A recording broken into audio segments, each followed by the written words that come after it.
You've lived a great life and done well for yourself. But what mark will you leave on the world?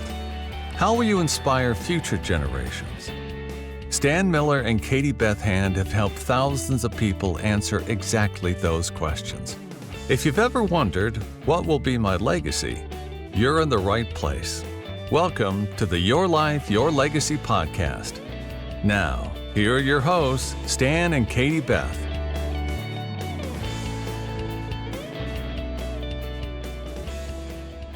Welcome back to the Legacy Leaders podcast with your host, Katie Beth Hand.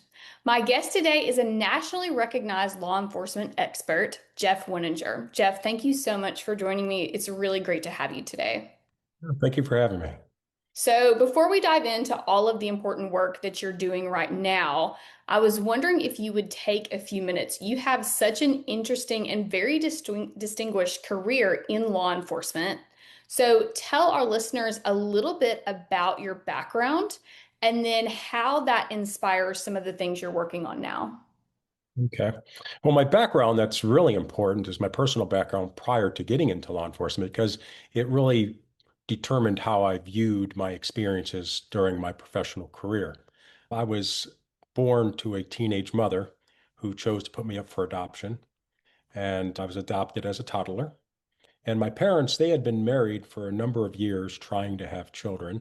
They wanted to have 4 children, one each 1 year apart. And they thought, well, this isn't going well. We're not having any luck. Look into adoption.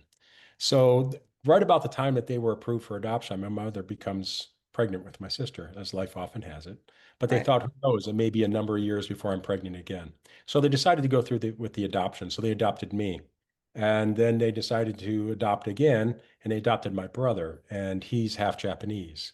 And then they fostered my foster sister, Vanessa, who is Black.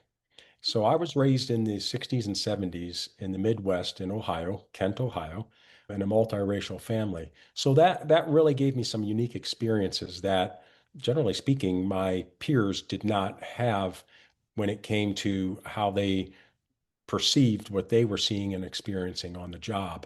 I don't for a minute suggest that I understand what it's like to actually be a minority growing up here in America during some trying times in our past. But I did give me some insight into some of the microaggressions, some of the things that people do with a veneer of a smile that, it's kind of like a slow drip of water on a rock. It slowly erodes. So I kind of got it. And my father was a sociology professor at Kent State.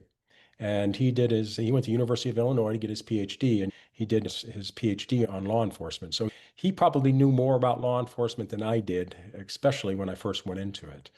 But, truth be told, I didn't ever intend on being a police officer. If you would have told me when I was 18 years old that I was going to be a police officer for 33 years in Los Angeles, I would have told you were crazy. I was a Division I collegiate ice hockey player. I was a finance major. And it never even occurred to me to go into law enforcement. And when I made a decision to go into law enforcement, it was because I wanted to follow my father into academia and be a criminal justice professor. And I was going to start my PhD, and he says, well, no, you need to go get 5 years of practical law enforcement experience at a large agency. That'll make your studies much more rewarding, and it'll make you a much more credible professor. So that was the intent when I went out to Los Angeles, was to stay for 5 years, get the experience, and then move on into academia. 33 years later, the additional education never came to be. But, it really molded my viewpoint, the way I was raised, and then having my father, who I bounced things off of throughout my career, who, when I thought I had things all figured out, he made me realize that I had just skimmed the surface of the considerations that need to be had in order to understand some of these significant issues that face law enforcement.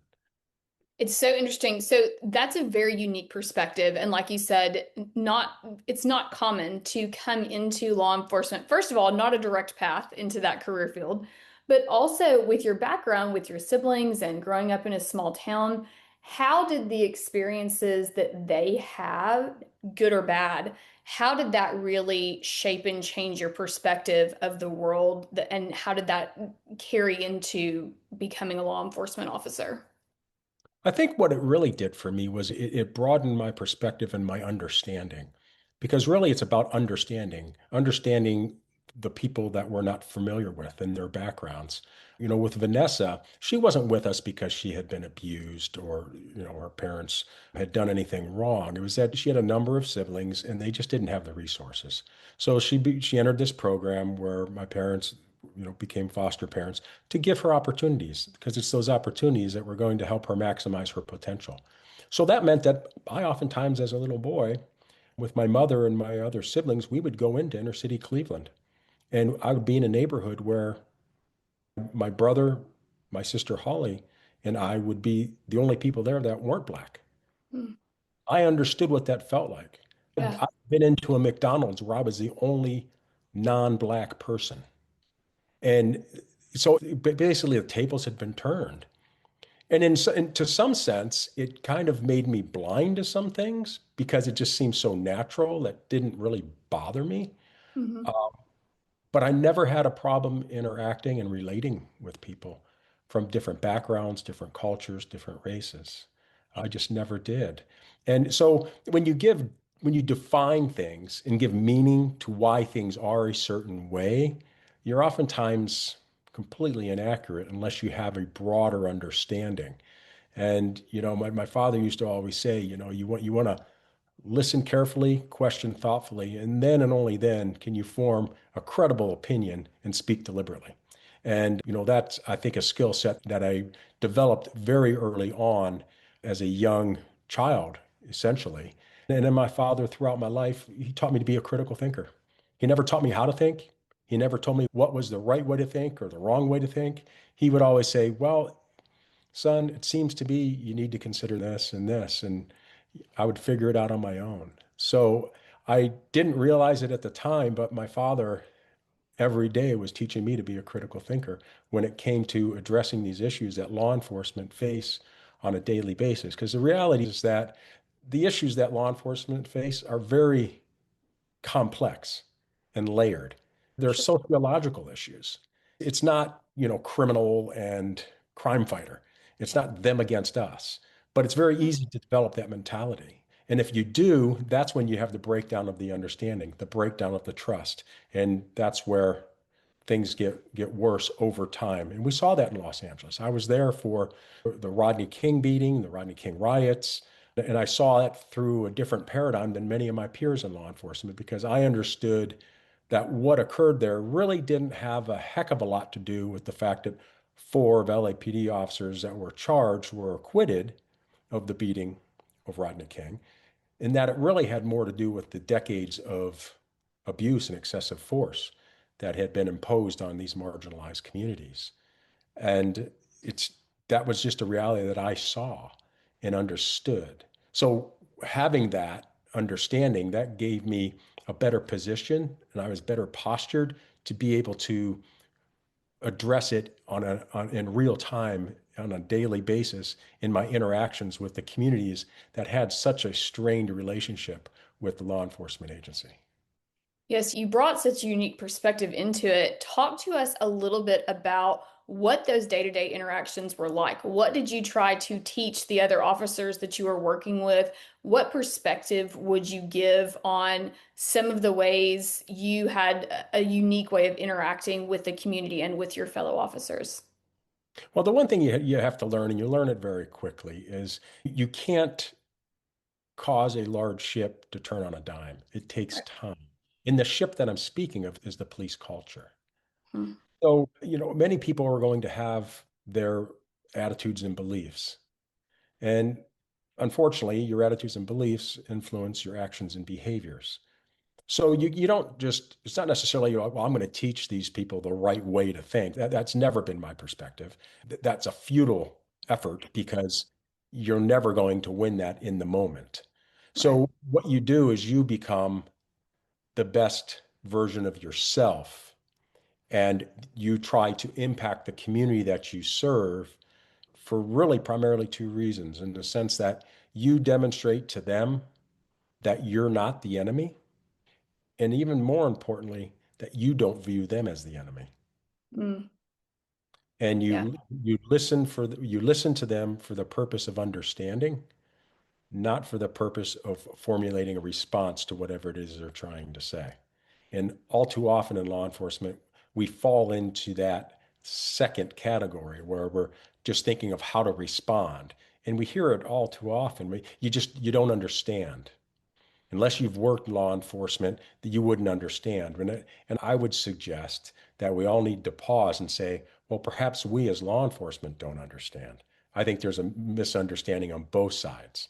And it's just like anything in life. Oftentimes, when you have a critical issue, there's validity on both sides of the argument. In the middle ground, somewhere in the middle, finding the path forward for success. No, that makes sense. A very different way of thinking about it. I love that. So, talk to me a little bit about the work that you're doing now. You're not with the LAPD anymore. You left that and you've been doing this same mentality, this same paradigm shift. You're attacking that differently. So, tell us a little bit about some of the things that you've been working on in the last few years since you left the LAPD. Well, really, for your guests to understand what I'm doing now, it's really important that they understand what I did when I was with the LAPD.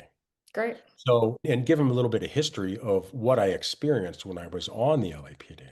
Hmm. So, in the late 90s, I worked what was called Metropolitan Division. That's where SWAT and K-9 and the Mountain Unit, is essentially the special forces of the LAPD. And I was assigned to a line platoon, what's called A platoon. And I worked that, and that's the elite tactical entity of the department. And during that time, there was what was called the Rafael Perez Rampart Crash Scandal. And Crash was a gang unit. It stands for Crime Resources Against Street Hoodlums. And there were officers that were assigned to that unit that were involved in some egregious corruption, stealing pounds of cocaine out of evidence lockups, selling it on the streets for personal financial gain, planning guns to justify shootings, on duty shootings, even off duty bank robberies. These officers Hmm. were. So, the most egregious stuff you can think of as far as corruption in police work. So, as a result of that, the Department of Justice began investigating the LAPD. And it ultimately resulted in a federal consent decree. So while I was at Metropolitan Division, I promoted to sergeant.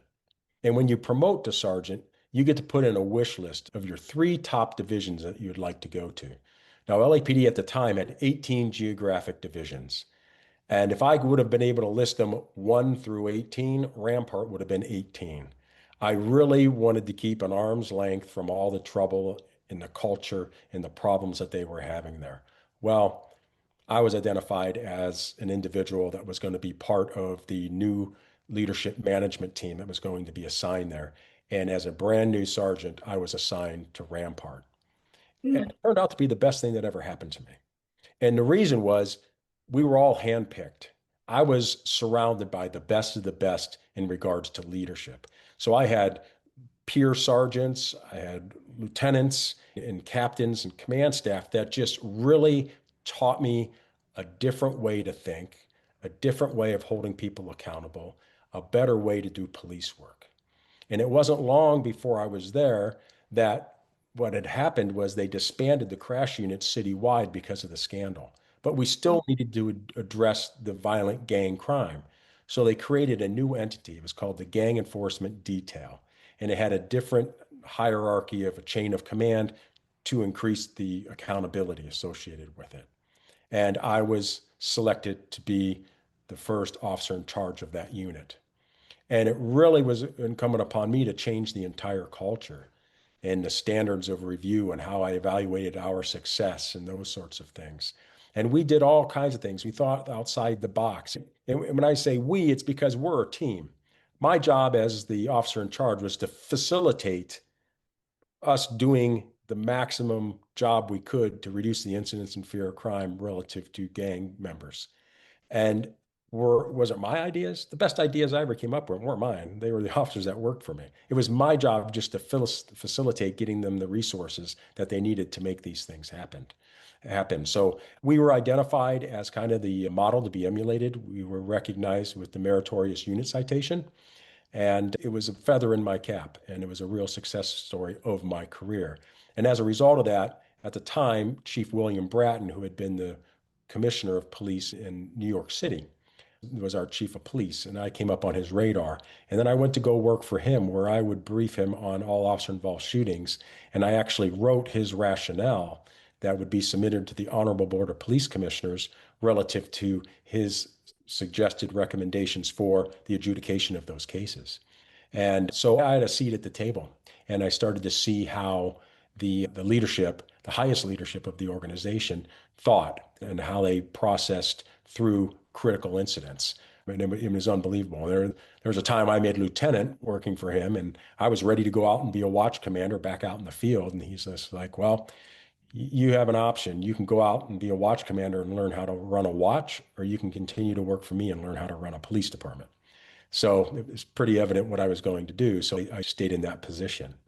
And then from that position, I then ultimately moved over to be the officer in charge of the detective entity that investigates all officer-involved shootings and lethal force cases.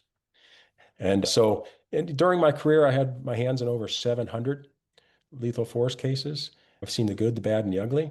I've seen how to manage critical incidents, what works, what doesn't. So it was all that kind of experience that I brought into my retirement, because people are saying, well, you know, you're supposed to be retired. I'm like, really? My 33 years in law enforcement was just an internship. It just Right. really positioned me to have a platform to really have the meaningful discussions that can affect change across the board nationally. And that's what I'm doing, not only with Law Enforcement Consultants, my company, but just in my outreach, where I travel and I do a lot of media engagements, do a lot of podcasts. I do a lot of law enforcement conferences. And it's slowly trying to change the culture through changing the mindset and how we view things and what our role and responsibility as law enforcement officers. And I like to try to get away from that term law enforcement officers. We're public safety. We're Mm. public safety. And it's our job to protect those who are vulnerable. And it's our job to do that and to work with the other agencies that also have a role in that, whether it's the mental health issues, or it's homeless issues, or drug addiction issues. All of that deals with public safety, helping the vulnerable. So it rather than seeing ourselves as being the answer to all problems, we should really be seeing ourselves as just a part of that solution that has to work with all of these other entities. And that's what's really important moving forward to be successful. I love the shift to the idea of public safety versus law enforcement.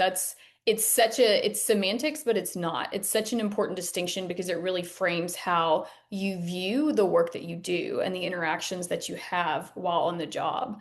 So you travel a lot, you speak. What do you talk to when you go somewhere and you speak to a sheriff's department or you speak at one of these big conferences? What type of wisdom do you share? What is your advice when you talk to other public safety officers?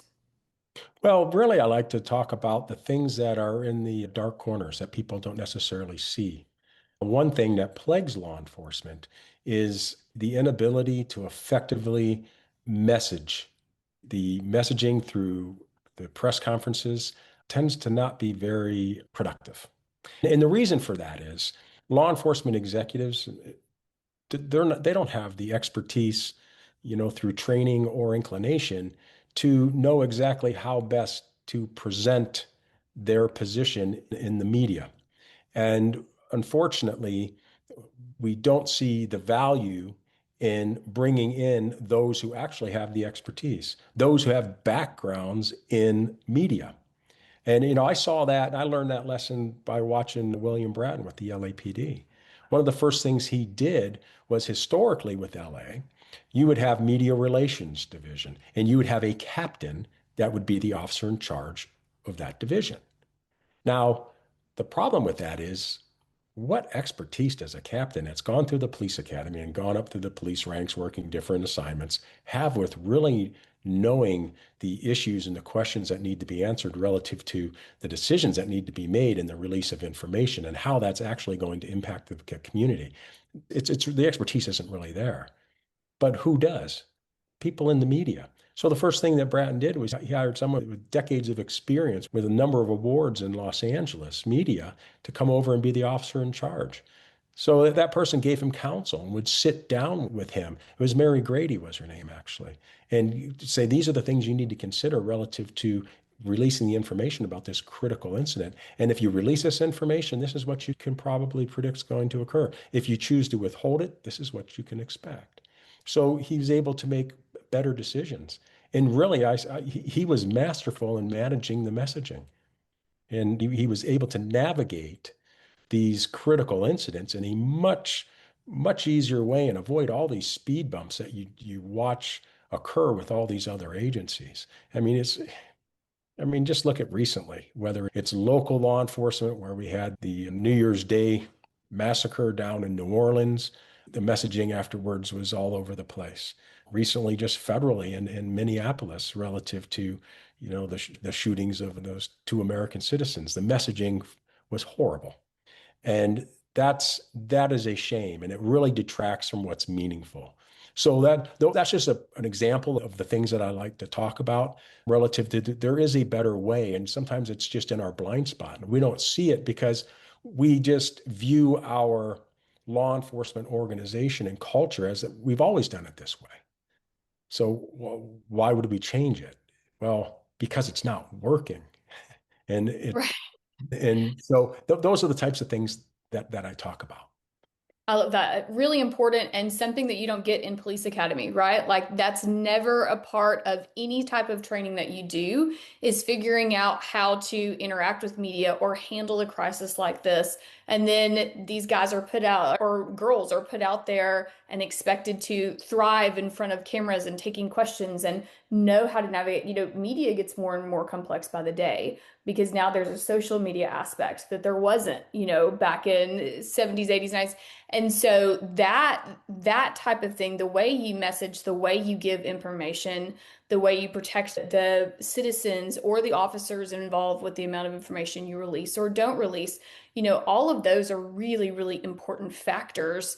And it's something that there's just not enough training on. So I love that you're out there having this type of conversation, that you're able to share that type of wisdom to let people know, hey, there are experts out there that can really help navigate some of these difficult situations. So I love that. And I it's love that. really not just about the messaging. You have the incident that occurs and you have the messaging. If you're trying to quell things at that point, you've already failed. The reality is the messaging has to start long before. The relationships that you build within the media have to begin long before. The relationships with the community that you serve, whether it's with the clergy or it's the business groups or neighborhood watch groups, that happens long before. So when you have an incident that occurs, you can bring your allies from these various entities and you can give a press conference with you representing the organization that was involved and will be investigating it, with all of these people from the public, different areas of the public, standing there nodding. And Right. what does that do? That gives confidence to the citizen that's watching the press conference Of that course. they've got this. This isn't a siloed, insular response that we're getting from the police organization. This is a universal message that's being sent by the chief of police and with the accordance of all of these meaningful people. And that's the key. And it has to happen long before. And all too often, it just doesn't. We saw it, and it gets my goat, when we had that tragedy where we had the helicopter that ran into the plane Hmm. in DC and it went down in the Potomac River. And it was tragic. Right. There were some families that were just within seconds completely wiped out. And, Right. within hours, law enforcement's giving a press conference talking about what heroes the law enforcement officers are to be out there, looking for survivors in such inclement weather. Really? They're not heroes because they did that. They're heroes when they swear the oath for Right. taking the job. That's where they're heroes. We don't need to be talking about that at that time. We can acknowledge them in the right moment, but what is influencing law enforcement to capture within hours of such a tragedy the recognition of their own? That to me just is the wrong that's messaging. Right. Right. Inadvertent messaging, but it's And I messaging. bet you see a lot of that pretty consistently across the board. Probably every time you turn on the news, you see something that makes you cringe. Well, look at Uvalde in Texas where we had that school shooting. It was horrific. And if you recall, the initial media response or what was being presented by the law enforcement personnel that were speaking to it was what heroes these officers were.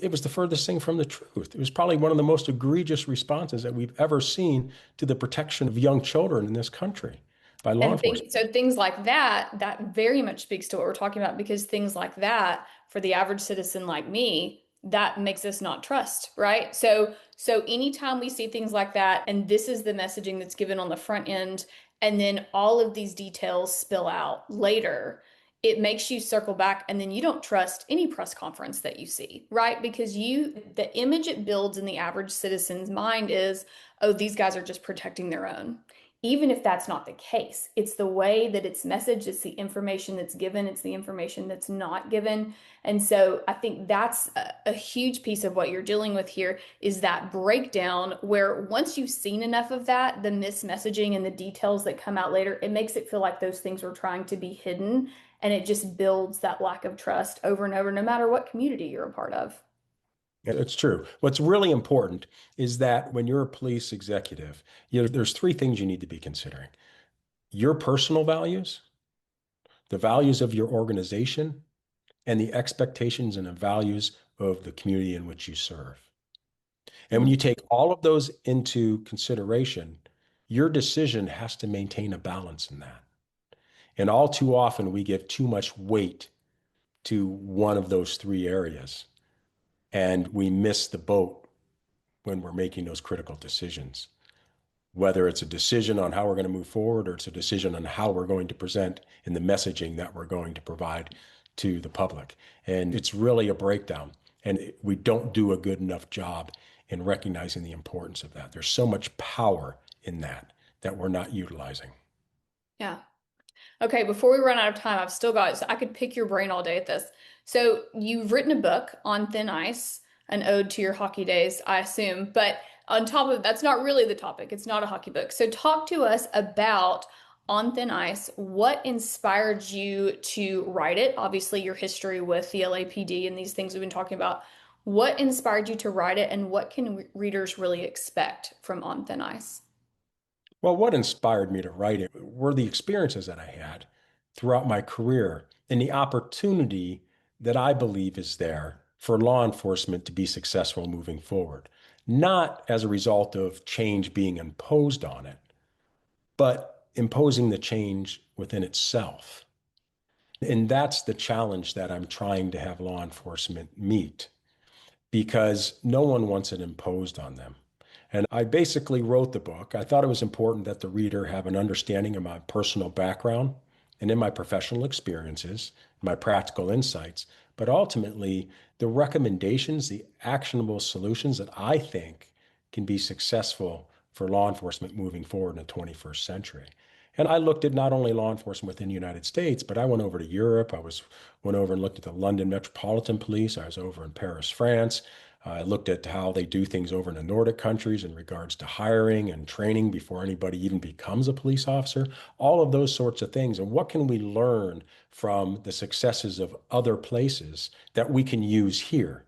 Obviously, what they do there, it's different. They don't have the exact same, influences in their society as we do here, but there's nuggets of gold that we can use and implement here and work it into our society and how we police here that can help us become more successful. And we need to do it as a law enforcement entity before it's imposed through consent decrees and those sorts of things. We can't wait until we have these critical, tragic incidents that occur where we get investigated and then change is imposed. So that I bleed blue, and I just really want law enforcement to be successful moving forward.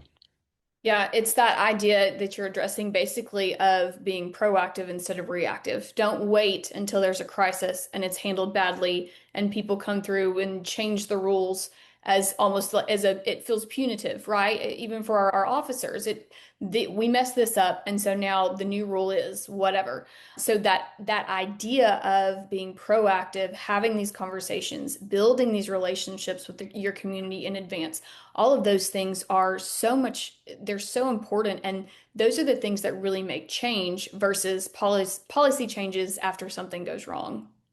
Right. Exactly. Yeah. Okay, so last question, and this might be the hardest one I've had for you. Through the work that you have done, and then through the work that you are doing now, what is it you hope your legacy will be? Well, I think it's important, and it's important to me that people see me as an individual that was willing to have the difficult, honest conversations, and that I championed the dialogue that will make a meaningful change in the future.